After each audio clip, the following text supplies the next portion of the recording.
There is a painting of sheep, white sheep, 4 of them, standing in a field of autumn leaves so red, so densely, almost violently red, that the animals seem to float on the surface of a fire that isn't burning them. They are grazing.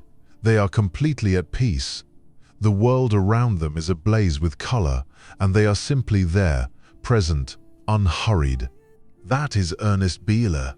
That is what 60 years in one valley looks like when a painter spends every one of them learning to see.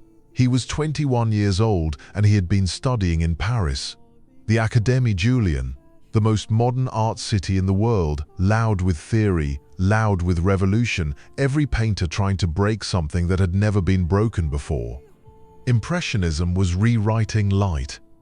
Symbolism was dissolving into dream. The whole art world was in motion, restless, hungry, convinced that the new was the only direction worth moving in. Ernest Bieler absorbed all of it, and then in 1884 he took a holiday. He went to the Swiss canton of Valais, the deep alpine valley where the Rhone moves through a landscape that feels older than the word landscape. He found a village called Savièse, stone houses, terraced vineyards, a church that had been standing since before anyone he knew had been born. People who moved through their days with the particular unhurriedness of those who have never needed to perform their lives for anyone. He was supposed to stay briefly. He made sketches. He went back to Paris. He turned the sketches into paintings and exhibited them, and people stopped in front of them the way you stop in front of something that reminds you of something you didn't know you'd forgotten. He went back to Savièse. He kept going back. For 60 years he kept going back, until going back and being there were the same thing, until the valley and the painter had become so thoroughly each other that you cannot look at his work without feeling the specific gravity of that place, that light, that ancient alpine air that had been moving through those stone streets since before anyone had words for what it felt like to breathe it.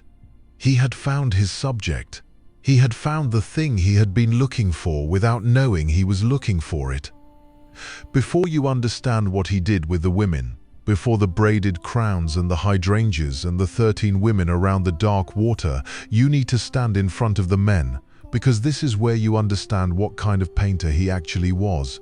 There is a man in a blue suit, broad, unhurried, standing in his garden as if the whole quiet earth belongs to him, because it does, in the way that matters, in the way that has nothing to do with ownership and everything to do with belonging.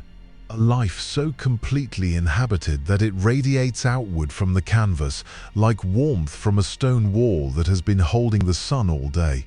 There is another man, just his face, close, filling the frame, with eyes the particular blue of Alpine glaciers and the whole village of stone rooftops spreading out behind him like a country he has memorized stone by stone over a lifetime. He is looking at you, not performing looking, actually looking. The way people look when they have nothing to prove and nowhere to be and have long since made their peace with exactly who they are. There is a man with a pipe and a mischief still alive in his face at the age when most faces have given up on mischief. There is a winter man, frost-red beard, black hat, the village blanketed in snow behind him, who has the look of someone for whom weather stopped being relevant decades ago. Bieler painted these men the way you paint something you love, without sentimentality, without making them noble, without making them picturesque, without turning them into symbols of rural virtue, or the dignity of labor, or any of the other things painters, who hadn't actually spent 60 winters in an alpine valley, tended to project onto people who had. He just painted what he saw. This man, this face, this specific afternoon light on this specific beard. I was here, I looked, this is what I found. And then the women.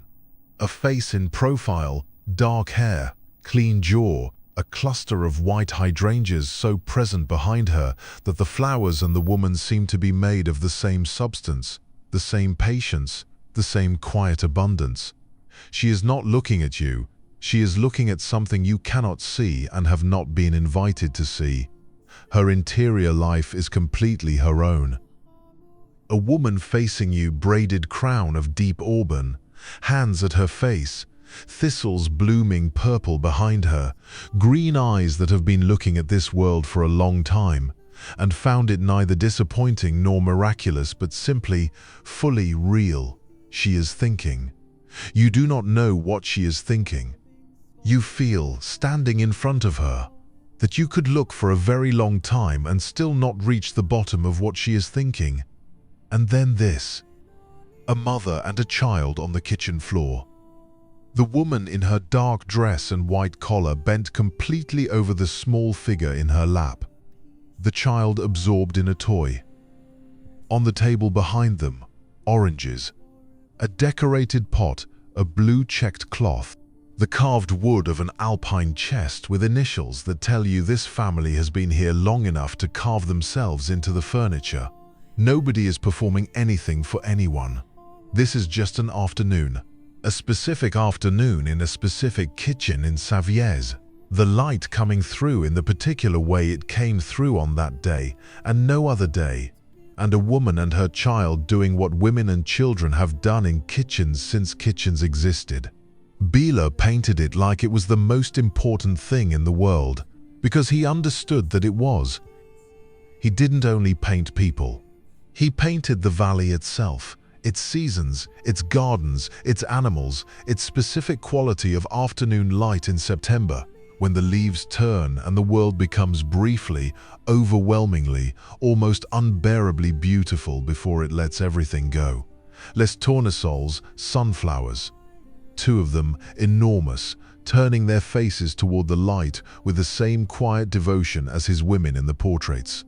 Pink hydrangeas cloud the background in soft abundance. There is no human figure. The garden is simply itself alive, complete, needing nothing from you except your attention, and he gives it the same attention he gives every face. That is the thing you begin to understand moving through his work. He does not have a hierarchy of subjects. The sunflower gets what the old man gets. The autumn leaves get what the braided woman gets. Complete, unhurried, devoted looking, the kind of looking that says, "You are here. I see that you are here. That is enough. That is everything." And then this, a long horizontal canvas. 13 women in their brilliant festival clothes, reds and golds and deep ochres, the traditional dress of Savièse that had been worn in that valley for generations, gathered in a circle around a dark pond, leaning in, looking at something in the water. Lily pads float on the surface. The water is dark. The women's faces are intent, focused, absorbed.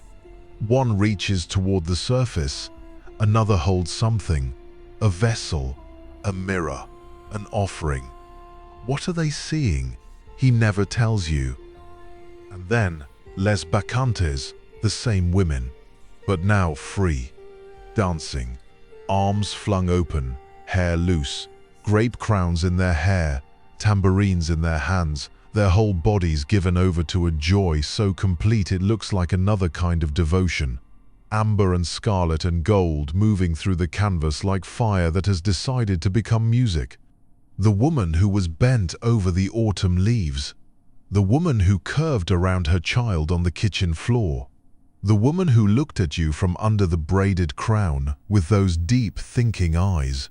She was always also this. He saw it from the beginning.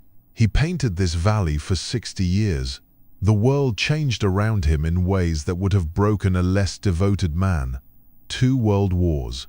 The industrial century eating the agricultural one alive. The people of Savièse slowly leaving the fields.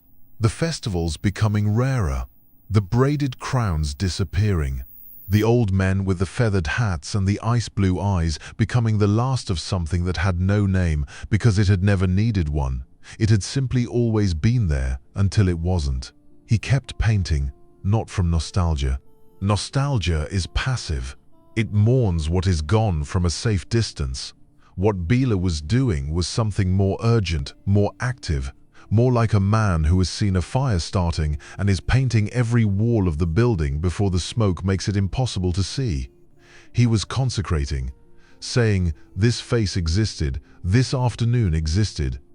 In this specific village, in this valley in the Alps, on a winter morning in 1909, it existed. It was real. It mattered in a way the art world, busy dissolving the figure and breaking the face and racing toward the abstract, did not have the patience to understand. He died in 1948. He was 85 years old. Picasso was still alive. Kandinsky had just died. The art world was deep in abstraction, moving as far from the particular and the human as it could get, convinced that the universal could only be found by leaving the specific behind. Bieler had spent 60 years proving the opposite, that the universal lives inside the specific, that you find the eternal not by dissolving the face, but by looking at it, this face, these eyes, this afternoon, with such complete and patient and devoted attention that the particular becomes transparent, and you see through it to everything it contains. He knew this. He spent 60 years painting it so that we would know it too. The women in Bieler's paintings own nothing. They have the autumn leaves and the dark water, and the afternoon light, and the child in the lap, and the tambourine, and the open arms. They have everything, and they are every one of them, completely, weightlessly free.